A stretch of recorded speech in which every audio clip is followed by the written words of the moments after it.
बालेश्वर जिला पाहानागा ब्लॉक बारिकपुर ठारे आदिरूपा इंडियन ऑयल पेट्रोल पंप अवस्थित। एही पेट्रोल पंप रे स्वच्छ भारत रे अस्वच्छकर परिस्थिति देखा देइछि। एही पेट्रोल पंप टी 15-16 वर्ष धरी होइतिले मध्य ना अछि एठारे पीवा पानीर सुविधा ना प्रेशर चेक करिवार सुविधा, तत्सहित लैट्रिन बाथरूम लॉक करी रखा जाइछि। ए संबंध रे आम प्रतिनिधि ओनर उर्मिला किसान को पचारिबारे से कहउचंती जे सेल्स ऑफिसर का निर्देश अछि। सेल्स ऑफिसर सह कथा हेबा परे से रोकठोक निर्देश दैछंती बोली मना कर देले। सुनिए सर, अब ये तो बात कंफर्म हो गई है।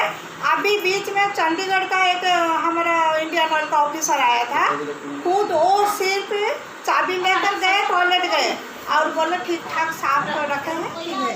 अब चाबी थोड़ा अभी लॉकडाउन चल रहा है, इसलिए जितना सेफ्टी रहेगा उतना लॉक करके रखिए। वो खुद बोले हम लोग, वो समझ रहे हैं सेल्स ऑफिसर बोला चंडीगढ़ का था सर।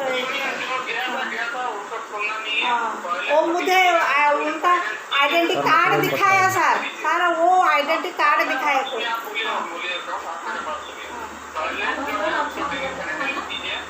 वो तो कर रहे हैं, वो तो सब कर रहे हैं।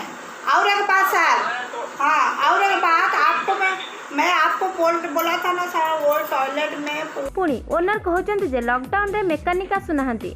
एही पंप सरकारक निर्देश रे न चली निज मन इच्छा रे व्यवसाय चलाइछि। एमिति एही पेट्रोल पंप रे अप्रतिक परिस्थिति देखा देइछि। जनसाधारणक मध्य रे असंतुष्ट देखा देउछि। सोररू शरद कुमार सामल का रिपोर्ट, कामयाब टीवी।